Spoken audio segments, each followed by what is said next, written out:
Everyone thought he didn't believe in Christmas. What they didn't know is that one little girl, one torn piece of paper, and 5 words she whispered at his front door would completely destroy the man they thought couldn't feel a thing. But we'll get to that. First, where are you watching from? Is it warm where you are? Or are you curled up under a blanket, maybe next to a flickering tree or a quiet window? Tell us in the comments. We're all listening tonight. Because this story starts cold and ends in a way no one saw coming.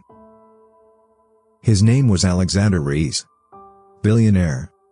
Powerful. Untouchable. And every December, like clockwork, he made sure people remembered it. While most of the city wrapped gifts and hung lights, Alexander was in his penthouse office, slashing jobs with the same precision he used to sign million-dollar deals. No music. No tree. Just layoffs. Merry Christmas. He didn't hate people. He just didn't need them. Feelings were inefficient. Sentiment was for the weak. So when an employee cried in front of him that morning, saying she didn't know how she'd afford rent after today, he didn't flinch. He barely looked up. Another paper signed. Another life erased. Done. You ever wonder how someone ends up like that? How a man who had everything somehow lost all the pieces that made him human? Well, the truth is, sometimes people don't even realize they're broken. They just keep going. Until someone small, someone brave, knocks at their door and refuses to leave. That night, Alexander stood in front of a wall of glass, 37 floors above the city. The view was perfect. But it didn't mean anything to him. He watched people laughing down below, little dots of joy moving through snow-covered streets. Kids with hot chocolate. Couples holding hands. Windows glowing with Christmas trees. It all felt distant, like watching a world he was no longer part of. His home was silent. Too silent. He poured a drink. Bitter. Neat. No ice. He hated ice. Funny. For a man whose heart had been frozen for years. And then, a knock. Soft. Barely there. He froze. No one knocked here. Not on this floor. Not without security clearance. Another knock. A little louder. He hesitated. Then walked, slowly, through the dark, silent hallway. Third knock. He opened the door. And there stood a little girl. Alone. In a red puffy coat. Boots too big. Cheeks red from the cold. A wrinkled piece of paper in one hand. And before he could say a single word, she looked up at him with eyes that didn't blink. And said, "Santa said you're the only one who can help." She was small. Too small to be standing alone in the hallway of a billionaire's high-security penthouse. The wind from the elevator shaft made her red coat flutter just slightly, and her mittened fingers tightened around the crumpled paper in her hand. Alexander stared at her like she didn't make sense. She didn't. This wasn't the kind of building where kids showed up. There were no neighbors, no trick-or-treaters, and definitely no children knocking at doors asking for whatever this was. And yet, there she was. Big brown eyes. Rosy cheeks. A little strand of hair stuck to her mouth from the cold. He cleared his throat. "Where's your mother?" She tilted her head. "At work. But I came myself. It's really important." He didn't move. Didn't open the door any wider. The girl looked down at her wrinkled piece of paper and smoothed it a little on her coat sleeve, like she wanted it to look nice for him. Then, softly, like it was a secret between them, she said again, "Santa said you're the only one who can help." He should have closed the door. Should have said, "Wrong floor, kid," and gone back to whatever meaningless thing he was pretending to care about tonight. But something about her froze him. And not in the usual cold, corporate way. This was different. This was the kind of stillness that creeps up behind your chest and makes you feel something you thought you buried years ago. He sighed. "I don't do Santa favors." She blinked. Thought about it. Then shrugged like it was okay. "He said you might say that. But he also said Sometimes, people pretend not to care because they're too scared to remember how. He blinked. Actually blinked. And for a second, he had no idea what to say. "Fine," he said sharply. "What do you want?" She smiled and stepped forward just enough to offer the paper. Her hand was so small compared to his. He took it without meaning to. The paper was soft and worn, creased like it had been folded and unfolded 100 times. At the top, in thick, uneven letters, it said, "My Christmas list." Only one item was written beneath it. Not a doll. Not a game. Not a bike or a trip to Disneyland. Just one line. "I hug for my mom. She cries when she thinks I'm asleep." He looked back at the girl. She stood there, still and hopeful, like she hadn't just gutted him with a single sentence. His voice came out rougher than he meant it. "That's your list?" She nodded. "Just that?" "Why?" She shrugged a little. "Because she's sad. She tries to hide it, but I know." She smiles with her mouth but not her eyes. "You know?" He didn't know. Not exactly. But he understood. Maybe more than he wanted to admit. He cleared his throat again, suddenly uncomfortable. "This isn't how this works," he said flatly. "I'm not Santa." She tilted her head again. "But you have money. And money fixes stuff, right?" He stared at her. For some reason, the usual pride he felt in being the richest man in the building didn't rise up. In fact, he felt small. She wasn't being rude. She wasn't asking for anything for herself. Just a hug. For her mom. Just a tiny scrap of peace for someone else. "I have to go now," she said, stepping back toward the elevator. "But I really hope you help. Santa said you used to believe in Christmas. Before you stopped liking people." He opened his mouth. Nothing came out. She waved once. And then, she was gone. The elevator closed, leaving only silence. And that list. Still warm from her hand. Alexander stood there, holding the soft, wrinkled paper like it was radioactive. He didn't understand what just happened. Not really. But for the first time in years, he didn't want to understand. He just felt something. Unwelcome. Unfamiliar. Undeniably real. He walked back inside. Laid the paper down on the marble countertop like it might shatter. And stared at it. That one line echoed in his brain. "I hug for my mom. She cries when she thinks I'm asleep."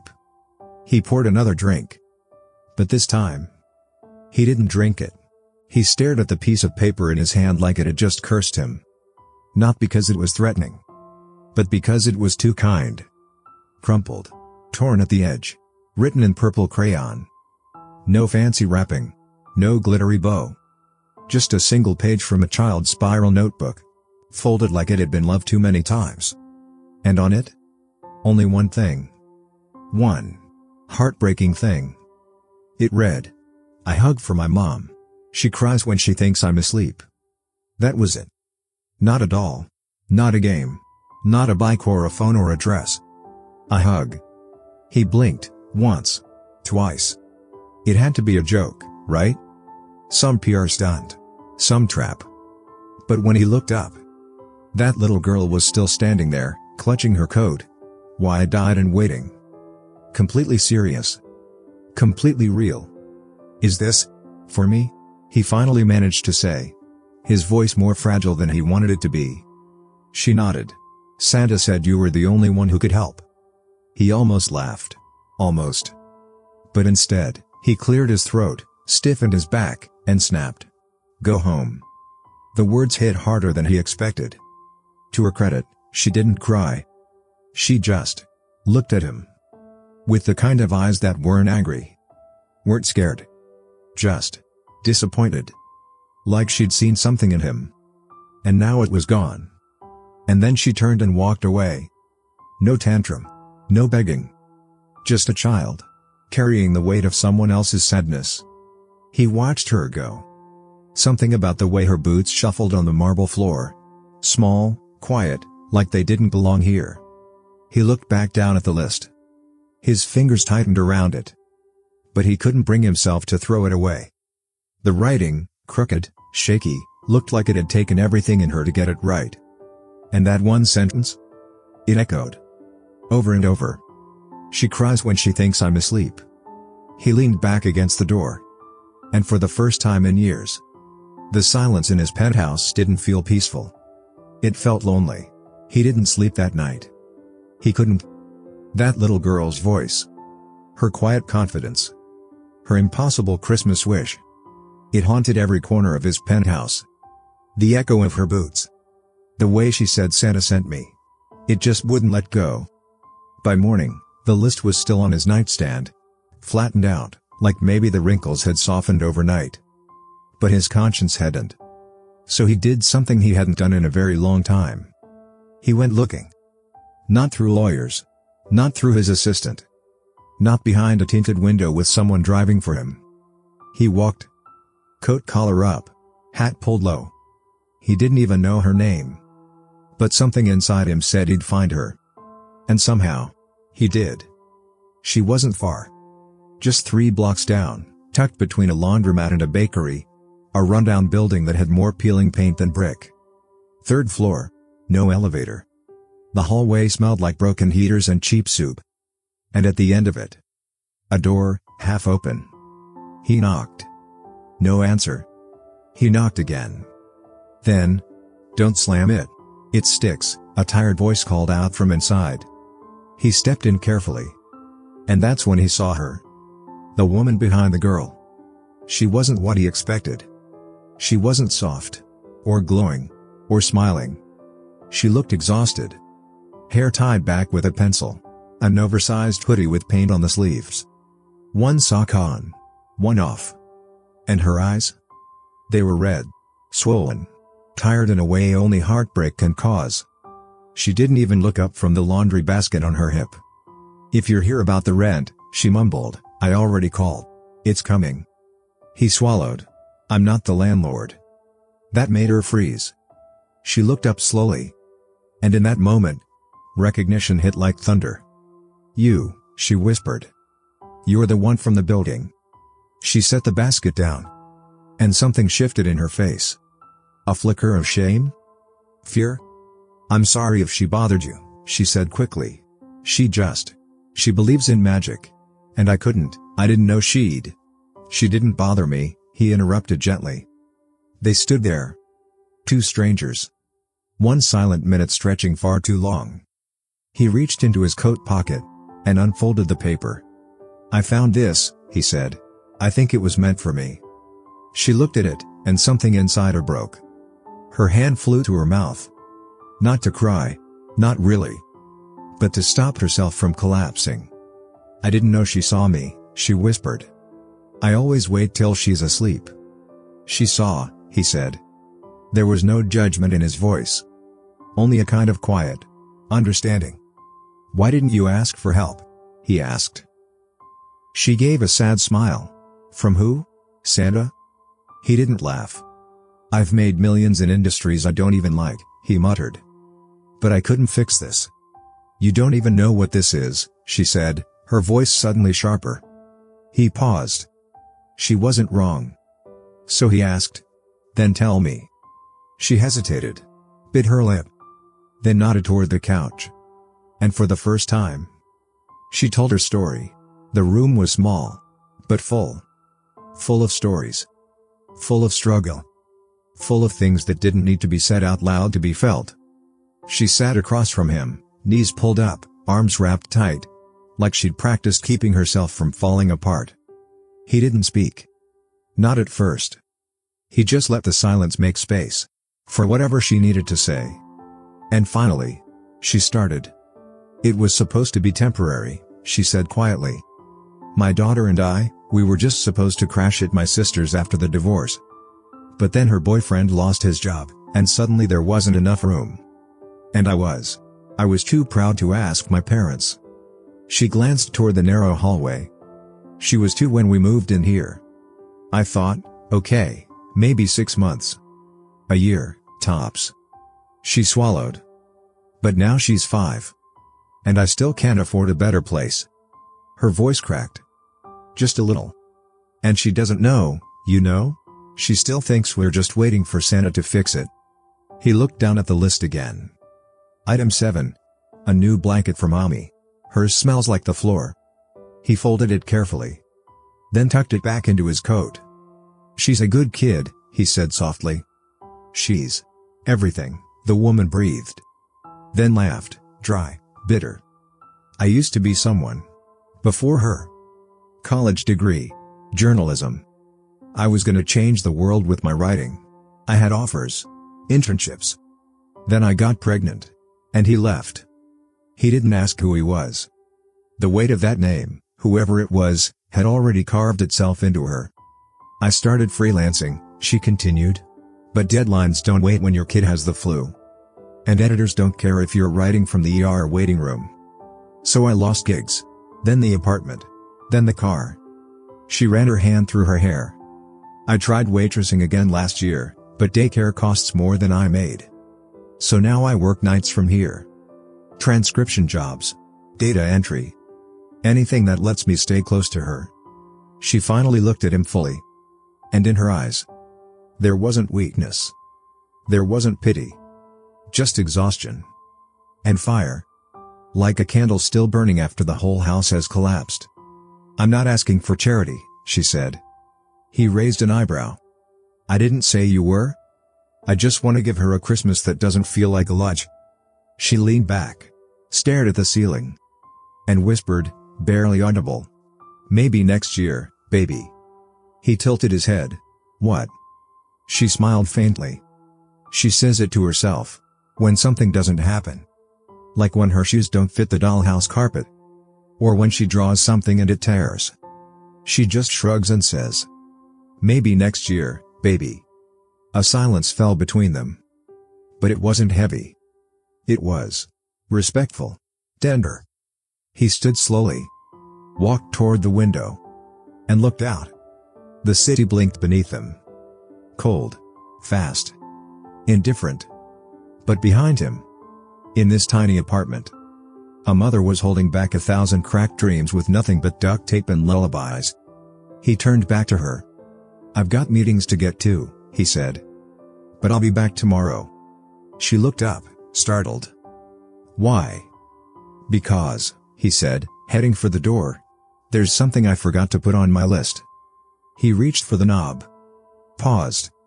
Then looked over his shoulder. What's her name? The woman blinked. Sophia, she said. Of course it is, he murmured. Then he left. And as the door clicked shut behind him, the woman sat there in stunned silence. Then she smiled. Just a little. Maybe this year, baby. He hadn't slept. Not really. He'd laid in bed with the weight of a 5-year-old's crayon drawing burning a hole in his jacket pocket. And even with the city noise humming outside and the heater wheezing beside him, the only thing he heard was that little voice. Maybe next year, baby. He didn't know why it stuck with him so hard. Maybe because it was said like hope. Or maybe because it was said like surrender. Either way, it echoed in his bones. He stared at the ceiling and realized he hadn't thought about his own Christmas list in years. He had everything. And none of it felt like anything. The next morning, he stood at the mirror buttoning his shirt, pausing halfway as he caught his own reflection. The man looking back at him wasn't cruel. He wasn't heartless. But he was tired. Not tired like the woman from the apartment. Her exhaustion was physical, tangible, heavy with sacrifice. His was the kind you don't notice until you realize you've been walking through life asleep. He grabbed his keys, hesitated, then walked past the garage, and took the subway instead. No tinted windows. No leather seats. Just sticky handrails and the scent of cheap coffee and people going somewhere. The train hummed along and the city rolled by like a movie he'd stopped watching years ago. By the time he got off, the wind had picked up, tugging at his coat, biting through his gloves. He walked past the toy store again. But this time, he didn't stop at the window. He went in. Not for show. Not for nostalgia. This time, it was a mission. The clerk looked surprised when he walked up with a stack of boxes nearly taller than himself. He bought the Princess dollhouse. The one from Sophia's list. The blanket that didn't smell like the floor. The markers, the sparkly dress-up shoes, the reindeer plushie. Everything but the moon. That, he knew, she already had. In her mother. Then he did something even he hadn't expected. He walked into the jewelry store across the street. He asked for the simplest gold necklace they had. Something small. Something strong. Something that said you didn't fail. You survived. It wasn't just about giving. It was about seeing. Back at the office, his assistant blinked as he placed the stack of toys on her desk. "Have these delivered anonymously," he said. "To who?" He wrote down the apartment number. "Single mom. 5th floor. Her name's Julia. Her daughter's name is Sophia. Make sure it gets there tonight." His assistant nodded slowly. "Should I leave a card?" He thought about that. Then shook his head. No. Let her think it was Santa. Or kindness. Or a wish finally granted. He walked to the window. Watched the people rush by below. Then whispered, "Maybe next year isn't good enough anymore." He turned away from the glass. And for the first time in a long time, he felt lighter. But it didn't end there. That night, he sat on the edge of his bed, phone in hand, thumb hovering over a name he hadn't dialed in years. His brother. They hadn't spoken since the falling out. Since the will. Since the ugly truths neither of them wanted to face. But suddenly, he didn't care who was right anymore. He called. And when his brother answered, groggy and surprised, all he said was, "Hey, I was thinking. Maybe we do Christmas dinner together this year." A pause. Then a laugh. Then, "Are you dying?" He smiled. "Not yet." He hung up and leaned back. The room was quiet. But it wasn't empty anymore. Because here's the thing about decisions. They're rarely loud. Rarely grand. Rarely made in front of crowds or cameras. Most of the life-altering ones, they happen in silence. In the cold. On the subway. In the middle of a normal Tuesday. And sometimes, they sound like, "Enough is enough. Maybe next year starts now." Or simply, "She deserves better." That night, across the city, Sophia screamed with joy when she saw the gifts.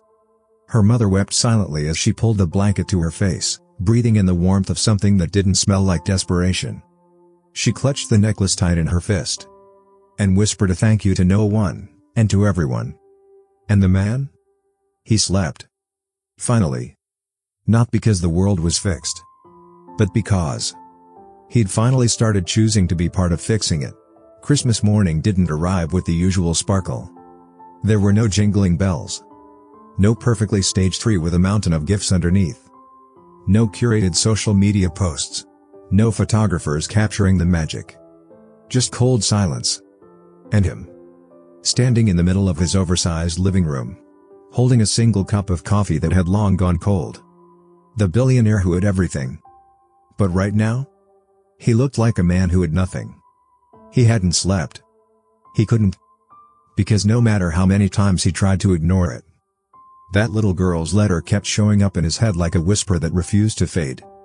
"I hug for my mom. She cries when she thinks I'm asleep." He'd read it again, more times than he'd admit. And with every word, something in him had started to crack. That morning, it finally shattered. He walked over to the window, pulled back the curtain. Snow had blanketed the city, soft and untouched, like it had been trying to hide all the noise. He used to love that view, the skyline, the stillness. But today? It all just felt empty. Because somewhere out there was a woman waking up to another lonely Christmas. And a little girl who believed in magic more than he ever could. And maybe, just maybe, he had the power to change that. He grabbed his coat. Didn't call his driver. Didn't alert his assistant. He just walked out. Cut to a small apartment across town. No tree, no lights. Just the soft hum of an old heater and the smell of toast that was probably already burned. She was sitting at the kitchen table, hair tied up, wearing a sweater with a hole in the sleeve. Staring at the door. Like part of her had hoped today would be different. She wasn't bitter. She'd learned how to survive on hope alone. Her daughter was still asleep on the couch. Dangled in blankets, arms wrapped around an empty stuffed bunny missing one ear. And then, a knock. Not loud. Not demanding. Just there. She opened the door slowly. And froze. There he was. No entourage. No arrogance. No designer smile. Just him. Holding a small, unwrapped box. And that crumpled letter. She didn't speak. She couldn't. So he did. "I was wrong," he whispered. "About a lot of things." A pause. "I thought money made me powerful. But your daughter. She made me feel something I haven't felt in years." And then, he knelt. Not out of romance. Not out of guilt. Out of something far more rare in his world. Humility. "I don't know what kind of man I am yet. But I know what kind of man I want to be." And slowly, he opened the box. Inside? A little snow globe. Not fancy. Not gold-plated.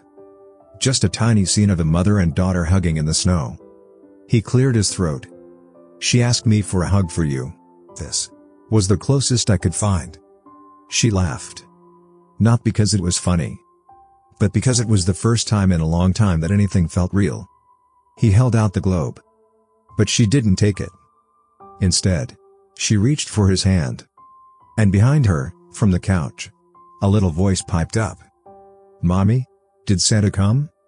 She smiled. This time, not with sadness. "Yes, baby," she whispered. "I think he finally did."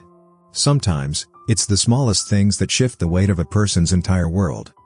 A wrinkled sheet of paper. A knock at a stranger's door. A child too young to lie, and too pure not to be believed. It had only been 2 days. 2 days since that knock. 2 days since the list. 2 days since a man with more money than warmth looked into the eyes of a little girl and saw everything he'd been missing. Christmas morning came quietly. No grand gestures. No lights. Just peace. The mother, still half asleep, opened the door of their tiny apartment to find a single envelope. Inside, her mortgage, cleared. A new offer, her job, reinstated. A personal note, handwritten. "Your daughter's list wasn't wrong. It just wasn't long enough. You both deserved more." No name signed. No return address. But she didn't need one. She knew. And she cried harder than she had in years. Not from pain. But from the relief of being seen. Heard. Loved, without asking for it. In the hallway, the little girl peeked around the corner. "Mommy?" she whispered.